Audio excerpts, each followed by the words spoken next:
People who live in a tropical paradise that folks often daydream about. What are some things about living in this climate year round that aren't so dreamy? Power going out all the time despite the $1,000 plus you pay for utilities in a home only 2 people live in. Your appliances burning out and needing to be replaced due to the frequent power surges. The groceries and gas being extremely expensive.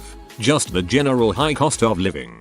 Jesus. For $1,000 more, I'd be looking into getting some sort of off-grid system. That's insane. It's hot. I am not talking about your garden variety kind of hot. I am talking about a searing, humid miasma of what it must feel like inside the mouth of a dog. It's awful. I live in California, where it regularly gets hotter than 110°F. 43°C. It sucks even worse when you live in London, an urban area, so the real temperature is actually 15 degrees hotter. Hawaii resident here. 1. How hard it is just to survive because of how incredibly expensive it is to live here. It's super common for kids to never leave home. Get married and just move your spouse in. Maybe convert the garage or shed into an apartment. Most people I know that do live on their own do so with roommates. The only people I know with their own place work so much they never have time for anything else. And even though the cost of living is so much higher than most of the mainland, jobs pay less than their mainland counterparts. And COVID has not helped. The economy is currently in free fall. Tourism is down to 20% of what it was and the people that are coming are spending less. Projects say 50-60% of restaurants, bars and smaller retail shops will close permanently by the time it's over. A lot of people I know that grew up here plan to leave eventually. I'm here by choice, but staying forever is not a viable option. I'm surviving just fine, but saving anything for the future just isn't happening unless I just happen to luck into 6 figures a year. And island life isn't for everyone. You are stuck on an island that is 30 miles across, 2,000 miles from anywhere. Going anywhere that isn't on your island is a major endeavor, and that's hard on a lot of people. I'm fine with it. In 4 years I've spent 3 days off island, and that was just on a different island. Is it worth it? Maybe. Depends on the person. If you move to Hawaii without a backup plan, there is a good chance you end up homeless, so there's that. Oh yay. And Hawaii has some of the worst homeless and drug addiction problems in the country.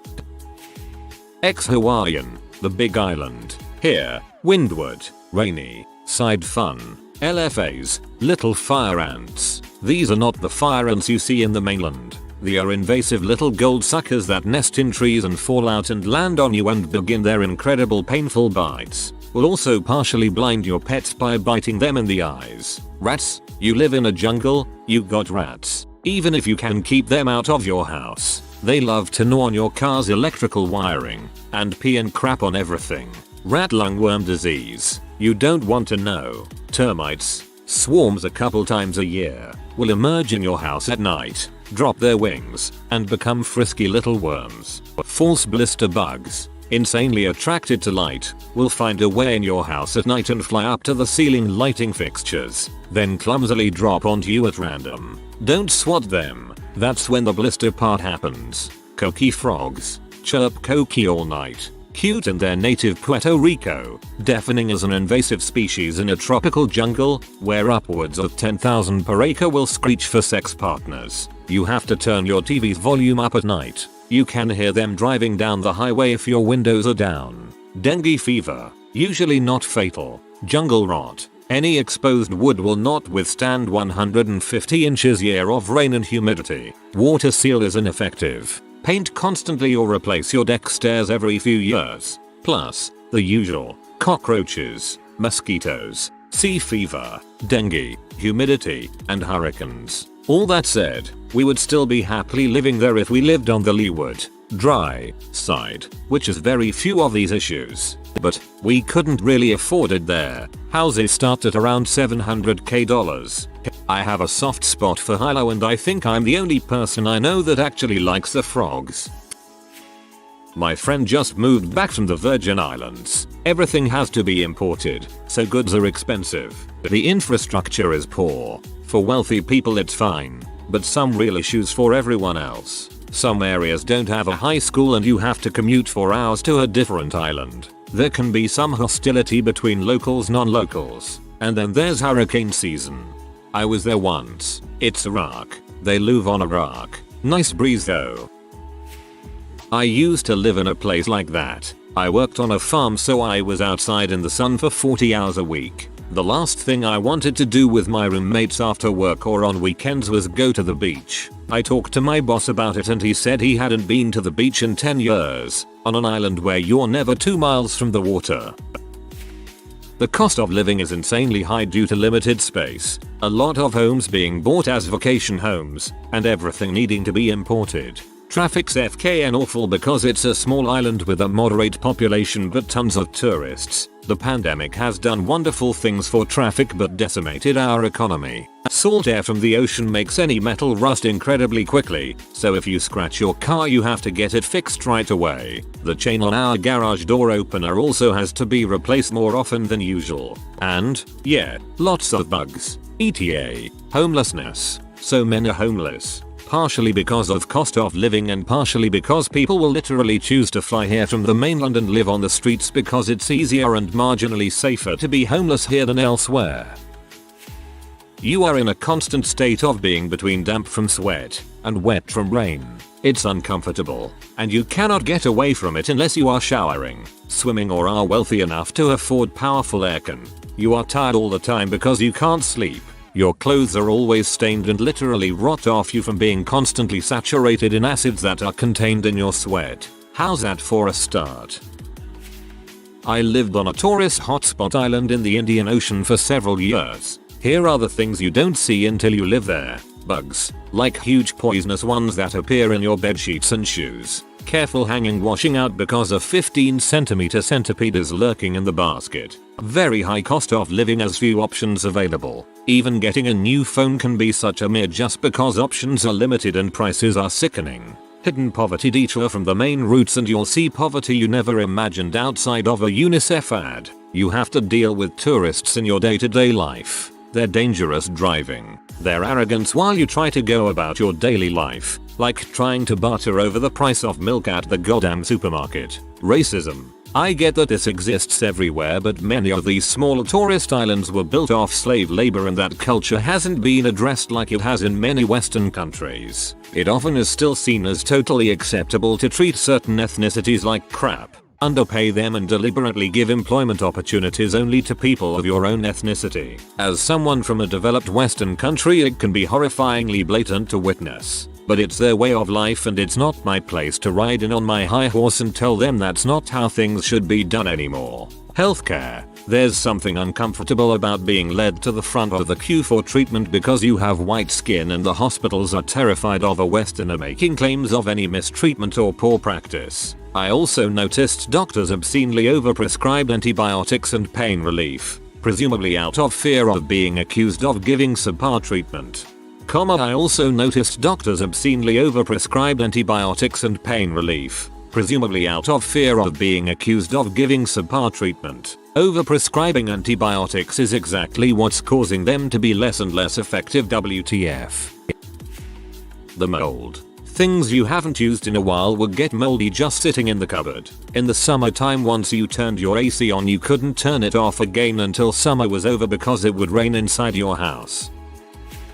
I live in Hawaii. While it's so beautiful here, it is also very easy to stop seeing it. You get focused on your daily life and stop taking advantage of the things that tourists come here to do. It's also hard because my friends are total homebodies and I prefer doing things outdoors with other people. My family was stationed in Hawaii for several years when I was elementary age. It was definitely beautiful, but our family really missed the beauty of changing seasons. The first year back in the contiguous US was incredible. My friend retired in Curacao. The unemployment rate is 20%. Bands of thieves roam the area and the roads are bad. Due to the poor grid, few have account. Former Hawaii resident, now Florida. Time passes weirdly without the pronounced seasons. I hate snow, but it is hard to get into the Christmas spirit without it. Grew up in the PNW. Also, the beach problem. When the beach is 5 minutes away, it's fun at first, but then you reach a point where you're like, it's 5 minutes away, I'll go another time. It's always there after all, and then suddenly it's been months and you haven't gone to the beach. I'm a NC resident now, but grew up in MN. No real winter kills me here.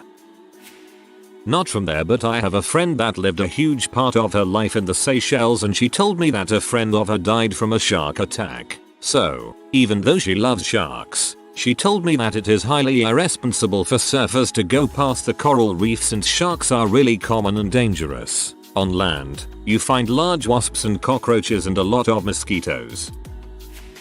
Lived on an island in Thailand for a while. It just gets really sticky all the time. Sometimes it feels like nothing ever fully dries. And of course technology and infrastructure are way behind mainland standards. Loved it anyway. It's the giant freaking bugs that got to me. When you look beneath the surface, you'll see everything is built cheap and flimsy because it doesn't have to withstand winter weather. People don't have their crap together for the same reasons too. No sense of self-sufficiency because you can be outside indefinitely and nothing bad will happen to you. Hurricanes, mosquitoes, insane traffic around theme parks, looking at you, Disney World, afternoon thunderstorms, gulls that steal your food every time you try to eat something at the beach, and uppity people from New York, New Jersey who constantly complain about how things aren't like in New York, New Jersey. Well, why did you move in the first place? Also rocket launches that always get delayed because of bad weather and or technical difficulties. It's usually the propulsion system that acts up for some reason. Yeah, I'm talking about Florida. You forgot about the one and only major highway in Orlando that is constantly under construction, and the eyesore. SE Asia here. 1. Humidity. 2. Society being more and more reliant upon air conditioning. More malls. More urban heat. Loss of pedestrian facilities and loss of vernacular architecture. 3. Fashion is seriously met. 4. Overpopulation. Finally someone mentioned fashion. The weather is too hot for multi-layer clothing, so everyone pretty much wearing t-shirts, shorts and flip-flop every day. People would call you crazy if you wear long-sleeved clothing. I used to live in a picturesque Caribbean island when I was a bit younger. It had all you can dream for: beautiful white sand beaches, turquoise blue water, water cleaner, fresher and purer than you could ask for, water brimming with sea life, majestic turtles and stingrays would grace your casual swim. Seafood was extremely cheap and fresher than anything most people have ever had. It had perfect air quality and the weather was amazing.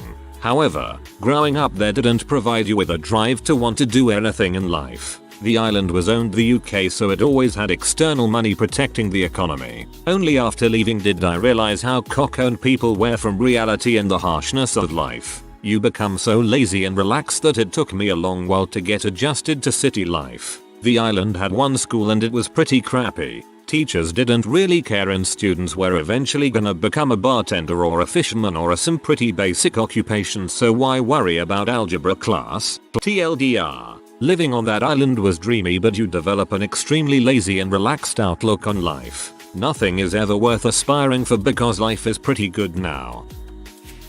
I lived in Guam growing up, Navy kid, and I distinctly remember everything being so expensive. Milk that wasn't local brands, gas, everyday items. It was unreal sometimes. Having to either wait until the following day or getting up early in the morning to watch some sports live. Also, every building was concrete and cemented to the ground because of typhoons. I don't live where I grew up, which was a tropical place with lots of ocean. But you know, like bugs and crap were a serious problem. That's my one hesitation in moving somewhere where it's warm year round. I'm terrified of centipedes, and there's never a season where they die off. They're there all the time. And unfortunately, therapy for this has not been terribly successful. Floridian here. I'm going to answer this in a list format since paragraphs would take me forever. 1. When it rains it is an absolute downpour, which is made worse since nobody here knows how to drive in the rain. In my county, it is possible to get a driver's license with 0 hours of road time. 2. You can't be outside within an hour after sundown or you will be eaten alive by mosquitoes. 3. In May, these things called love bugs show up and swarm everything. If you don't know what those suckers are, you should Google it. 4. You have to assume that every non-clear body of water has gatters in it. 5. It is insanely humid. 6. In summer you can't walk barefoot on roads, sidewalks, or driveways because the ground is over 100 degrees. 7. In the mornings during December, it can get cold enough that you need a jacket, but then it is warm by 3 so you need to carry a jacket for the rest of the day. 8. Hurricanes, floods. 9. Fire ants are literally everywhere. 10. Bugs like cockroaches thrive. 11. There are areas that frequently have sinkholes, giant holes in the ground big enough to swallow a house that appear without warning. 12. The beaches are great, but that also means that they are completely packed for tourist season. These are just the environmental parts of Florida that I don't like. I lived in Florida for a long time. Don't bother doing your hair, ladies. The humidity will kill it. Be prepared to sweat constantly. As a pale person, you have to wear sunscreen every time you leave the house, which sucks, especially when you're sweating. As others have mentioned, mosquitoes. During parts of the year, it absolutely storms every day. Hope a hurricane doesn't tear down your house. The stifling heat and humidity. It's not fun to take a shower and then 20 minutes later you are sweaty and sticky again and you feel like you have a hot wet towel wrapped around you. It's completely debilitating. The other problem is the insects. So many of them and they get in everywhere. Nearly all the locals are athletes because it's boring as anything. Once the novelty wears off, all I do with my spare time is train. Mold, sweat, bugs, hurricanes, flooding, heat, sunburn, real estate prices. But after living in the Chicago suburbs for 4 years, I'm happy with the trade-off. Indonesia resident here. Raining season is sometimes, like this year, very intense. You have to like being wet often while riding your bike. Mosquitoes and dengue. No need details here, haha. Lot of earthquakes regularly. Sometimes I miss wearing stockings, suspenders. I'm a woman. High knee boots. Beaners. Yes, I assure you. Sometimes I miss the cold style. I miss seasonal European stuffs, like peaches and cherries, or chestnuts in fall, or picking mushrooms too. I also miss seeing snow and snowboard for a week. It's a very calming atmosphere. Have to use sunscreen all the times. My parents grew up in New England and moved to Florida and they always talked about how much they missed fall fashion. Boots, scarves, hats, stylish jackets. Florida is just shorts and a shirt that will be soaked through between the time you leave the Walmart and arrive back at your car that has been baking in the enormous parking lot.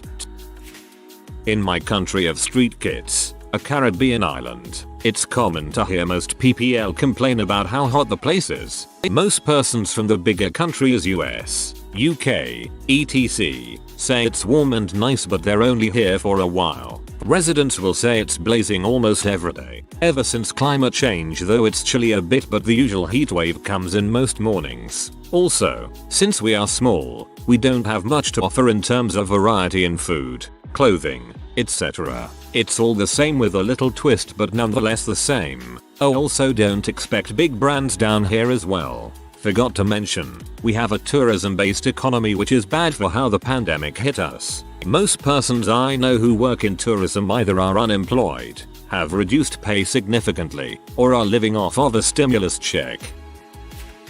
I mean, I hear you on the cockroaches, mold, centipedes, hurricanes and cost, but have any of you tried Oklahoma? We have great roaches, flies, mosquitoes, fleas and ticks, tornadoes, swamp butt 110 heat index summers, cold AF winters, and no pleasant seasons in between. We are also flanked with racists, homophobes, and religious zealotry. Oh, and no tropical paradise. To me, you guys are still winning. The Midwest is so buggy. I live in the PNW now and it is considerably less than what you would experience in the Midwest. I can sit outside in the spring and summer and not constantly be buzzed by flies, mosquitoes, and gnats.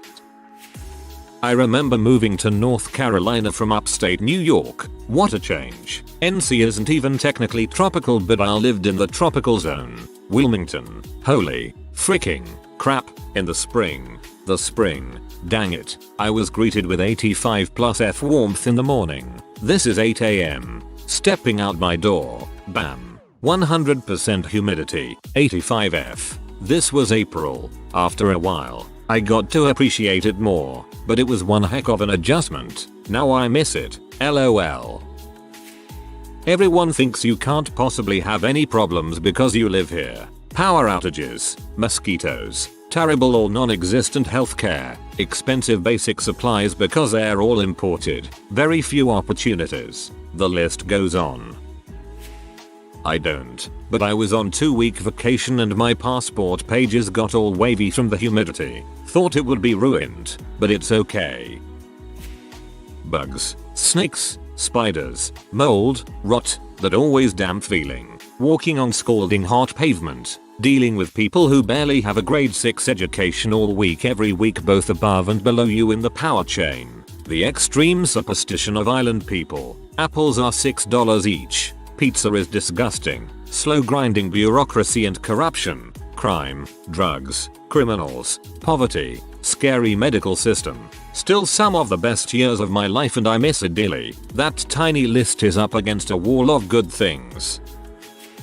Living alone wasn't fun. You end up with island fever after a few years. Also drugs were a big problem there, and homelessness. Then I moved to Los Angeles and realized homelessness was an issue there too. On about the same scale. More homeless families in Hawaii though. I donated a few massive bags of clothes to the tent city in Honolulu before I left. I remember getting back in the car and bursting into tears. I'm back in Australia now. Thank goodness.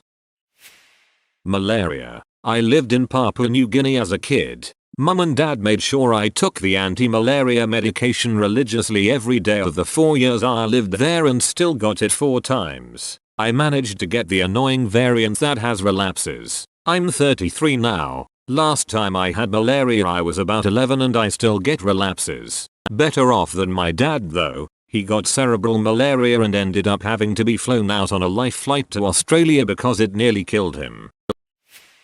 I live in Florida. Do all you new people really want to deal with the stress of an entire season where giant storms threaten to blow your house down on several occasions? You'd think the giant lizards and M would have kept people away, but no. Not even a hurricane scares you guys. What do we need to do to make you all go away? Unleash the ultimate Florida man. We'll fricking do it. Don't tempt us.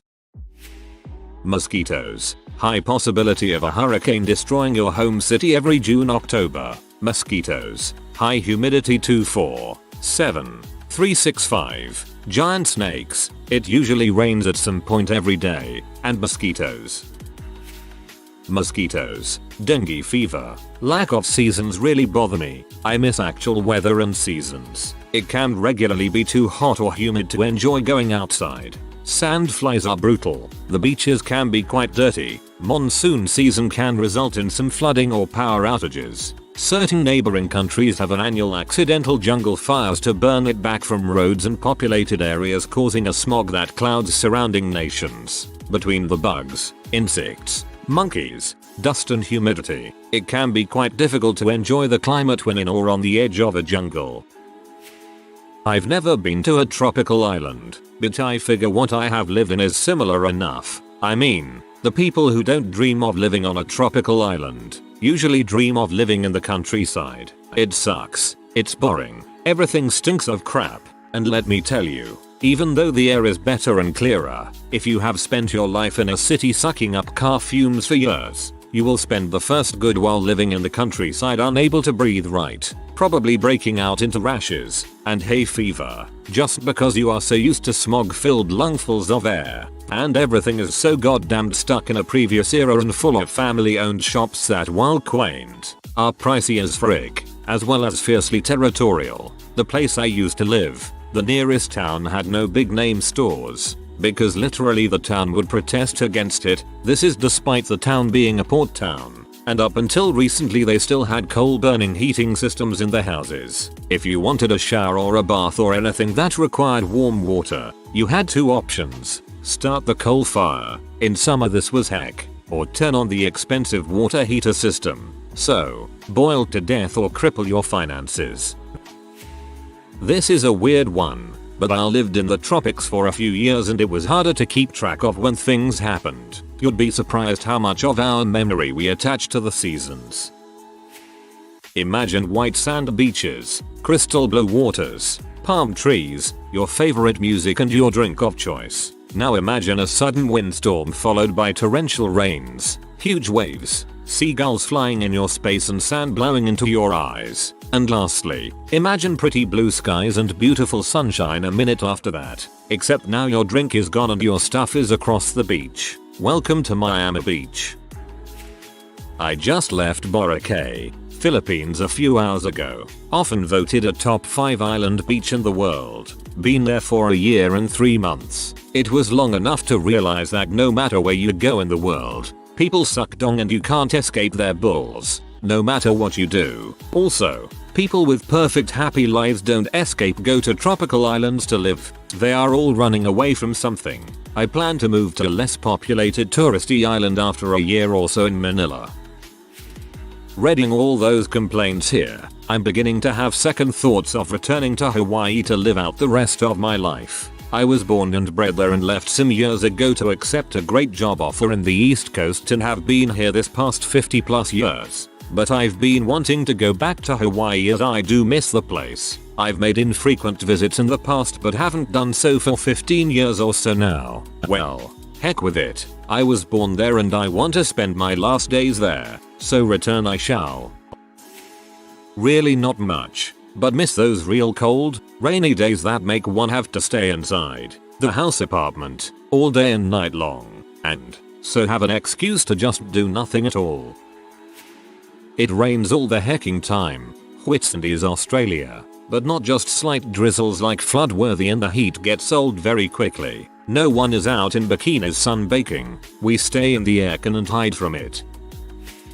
A few years back I lived in Cairns, a popular holiday destination in far north Queensland, Australia, one of the main towns along the Great Barrier Reef. It's particularly popular with backpackers. Think the In-Betweeners 2 movie. The hardest thing about living there was that 70% of the population at any given time was there as a tourist on holiday. So Monday to Friday as I'm at work in the city, everybody is out and about partying. I go outside for my lunch break and every 5 meters you walk past a pub where people are relaxing, drinking, having a great time, etc. Not to mention I'm dressed in work attire while everyone is relaxing in shorts, thongs, singlets, bikinis, etc. It would literally feel like I was the only sucker working while everyone else was on holiday. The mosquitoes, particularly during the wet season, you would literally see clouds of them after a rainy day. The geckos that take up residence in your house, you'll never get rid of them.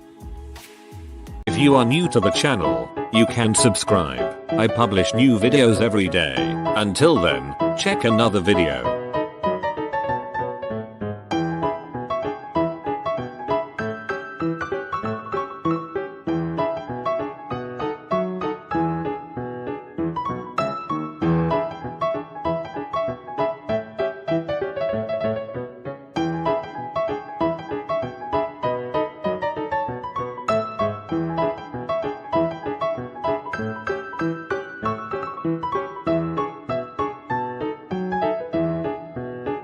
Bye for now.